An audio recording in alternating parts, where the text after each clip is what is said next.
Welcome back, everyone, to another episode of BBP News. I'm Nicholas Rod. Chris Baker's here with me, and we are back for another Friday morning episode. Chris, start us off like we always do with the weather headed into this weekend.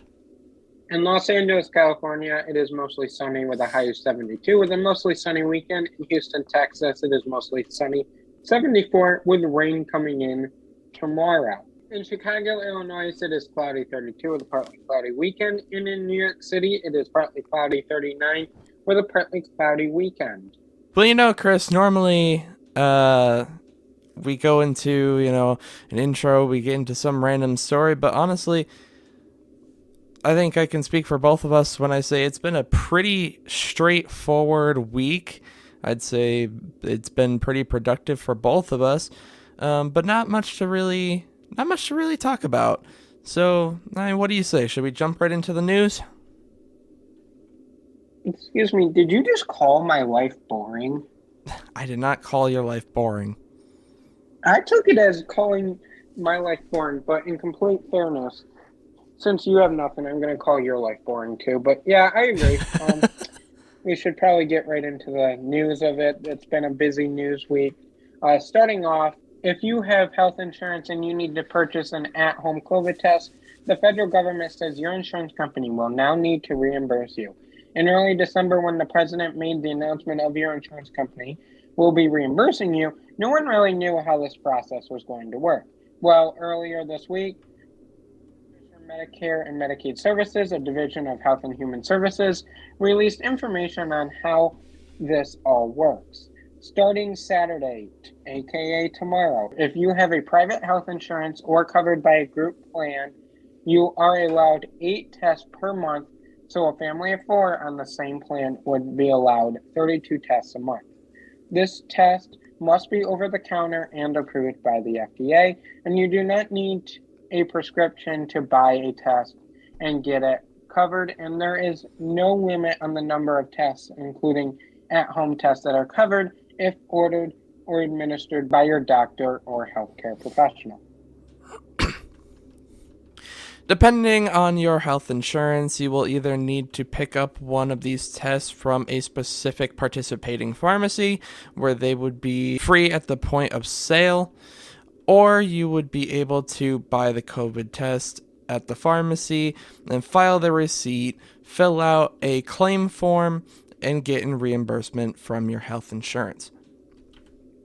If your health insurance does have a participating pharmacy that you need to use to get the free test, but you decide to go out of the network and get a test from somewhere else, the insurance company only needs to reimburse you up to $12. The bottom line, every insurance company will run this program differently, so you will need to check with them for reimbursement protocols. If you have a state-run Medicaid plan or chip, the government has already been requiring your COVID-19 testing to be covered without any cost. Medicare will pay for the COVID-19 diagnostics, meaning you would need to go to a state-run or your doctor's office to be tested and run through a lab. If you have no insurance, Health and Human Services says 50 million tests will be distributed to home community centers and Medicare clinics for no cost to you. Tax season is less than 2 weeks away, and the IRS announced this week tax filings will start being processed on January 24th for individual returns. Over the last few years, they have had so many delays that they have pushed back tax day to April 18th, and they have taken extra steps to make sure your file is not held up. They gave 3 important tips to keep in mind before you file. 1, file electronically. We know returns generally take weeks and even sometimes months longer to process. The IRS is saying if you file your taxes electronically and go through a direct deposit, you can expect a return in 21 days or less. Second, if you owe a refund, make sure the IRS has your correct information to pay the bill. And third, make sure your return is accurate. Filing mistakes are easy to make, and filing your return quickly just to get it out of the way, even though it is inaccurate, is a mistake. It is important to know that If you received a stimulus payment for any of the monthly child tax credit payments, you need to either wait for letter 3419 or 6475 from the IRS to show how much they paid you. Or you can go to the IRS's website to retrieve that information. The IRS says they sent letter 6419 already to millions of Americans, and letter 6475 will be sent out in late January. If you are unsure what these letters are, check the link below for a Medium article. If you wait for those letters, you will be able to accurately calculate your refund or your payment. The IRS says regardless of when you filed, if you are owed a child tax credit or a stimulus check, by law the IRS cannot issue any refunds before mid-February. For everyone else that doesn't need to wait for additional money, the IRS is expecting a 21-day return to your bank account. The IRS says their free portal for taxpayers that earn less than $73,000 a year will open on January 14th, and they will hold the returns for processing until January 24th. The IRS is also asking that if you have any questions about your tax return, to not call them and to use their tax resources on the IRS website. They say they received over 145 million calls between January 1st and May 17th of 2021. There are some voting rules that could be coming to the United States Senate that you will be hearing about in the coming weeks. According to the Senate Majority Leader Chuck Schumer, the critical issue that needs to be passed is voting rights. Schumer sent a 2-page Dear Colleague letter last week to Senate Democrats outlining the critical need to address voting rights before the upcoming midterm elections. The House has already passed the voting rights bill, but it has been stalled in the Senate for months. Senate Democrats want to move forward, but dozens of Republicans say they are not in support of that particular bill. Some Republicans have indicated that they are in support of some sort of an electoral count reform, but not in favor of this bill. The Senate rules can be changed in a few different ways, but to start off, it is important to understand the majority of bills that go through the Senate need 60 votes to pass in order to break the filibuster. Now, because of the legislation logjam, we have been consistently seeing that changes may be necessary. Some of the possible changes that could take place are to create carve-outs for certain pieces of legislation to pass with a simple majority instead of the normal 60 votes, possibly changing the ways you calculate whether a bill passes based on the number of senators that are physically present on the Senate floor. Some people have even suggested using the nuclear option. The nuclear option has been used by both parties in the past. This option is pretty unlikely to happen, but if it looks likely that that's the route that will be taken, we will cover that process. The idea of changing Senate rules may not even happen, as Senators Manchin and Sinema have both expressed their concerns over making changes to the Senate rules. The buzz lately has been the need to pass voting rights reform, according to the Democrats. And you probably have been hearing about two different bills floating around, one being the Freedom to Vote Act and the John Lewis Voting Act. These are totally different bills, and they have totally different components. Starting off with the Freedom to Vote Act, it includes things like allows same-day and automatic voter registration, expanding voting by mail, establishes standard 15-day early voting period, restores voting rights to the previously impersonated, presents partisan gerrymandering, and protects against voter intimidation. Then the John Lewis Voting Act includes restoring federal government oversight of state election laws, prevents discrimination against minority voters, creates a pathway to challenge new voter laws in courts, and to require public notice for changes made to voting laws.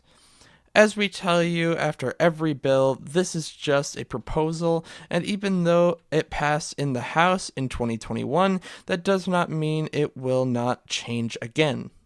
If changes are made, it will need to go back to the House for another vote. The Supreme Court yesterday ruled on both the OSHA vaccine or testing mandate and the CMS vaccine mandate for healthcare workers. One is going to move forward and the other, for at least right now, will not. According to Thursday's ruling, the Supreme Court says the OSHA vaccine testing mandate for companies with more than 100 employees is blocked while cases continue to play out in the lower courts. The vote was 6-3, with all conservative justices being in favor.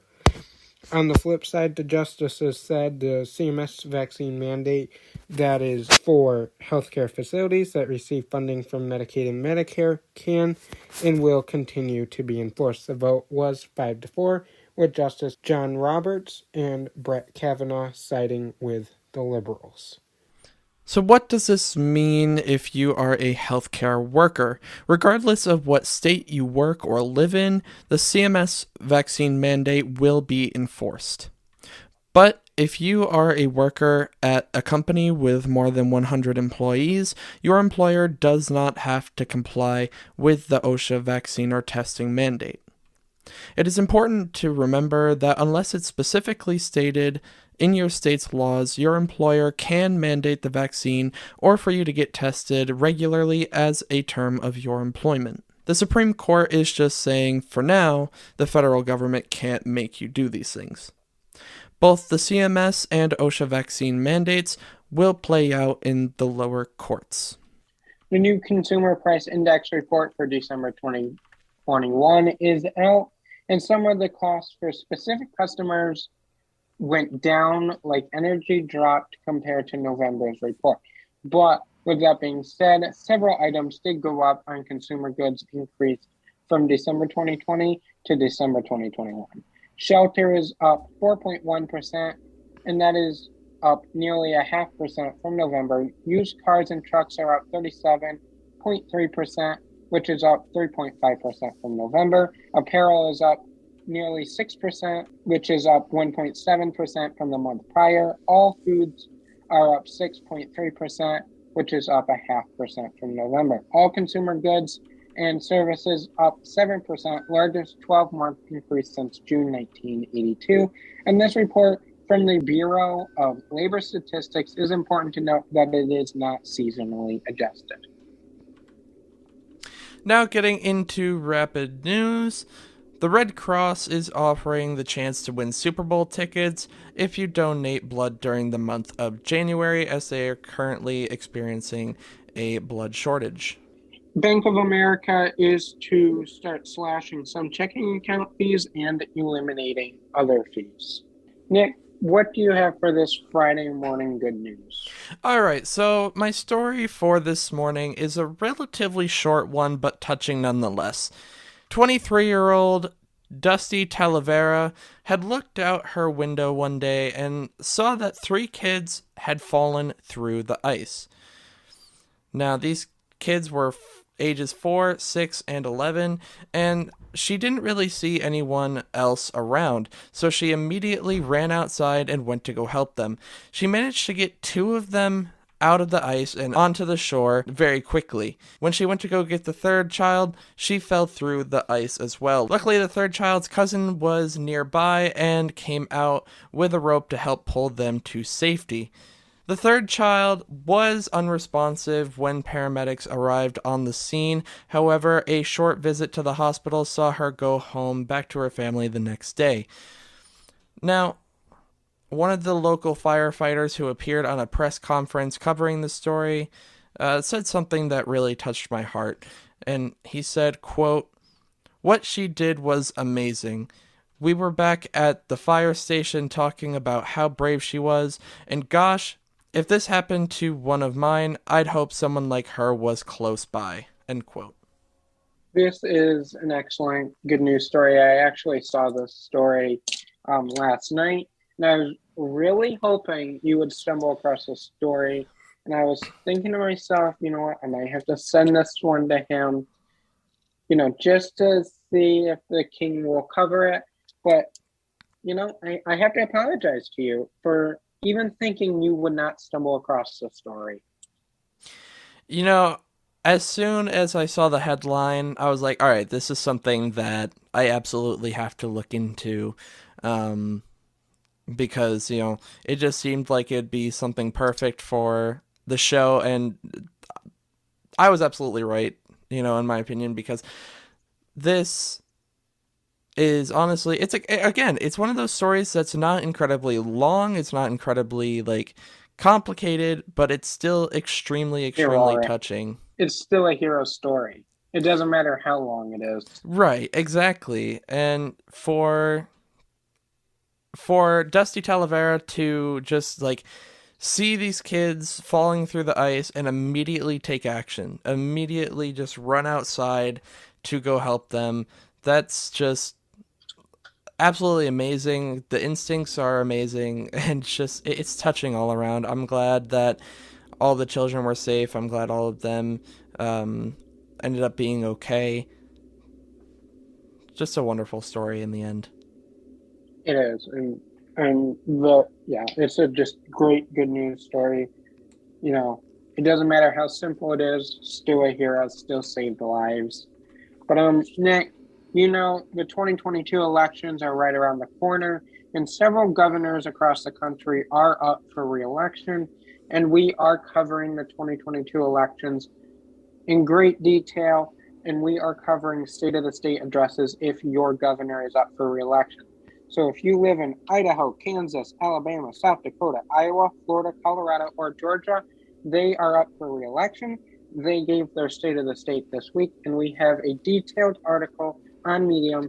Each state is linked in the show notes if you're interested in that. That is the end of this Friday morning news episode. Make sure you follow us on BBP News' Twitter account for the latest 24-hour breaking news so you are always in the know. Until Monday morning, have a great weekend, everybody. Bye, guys.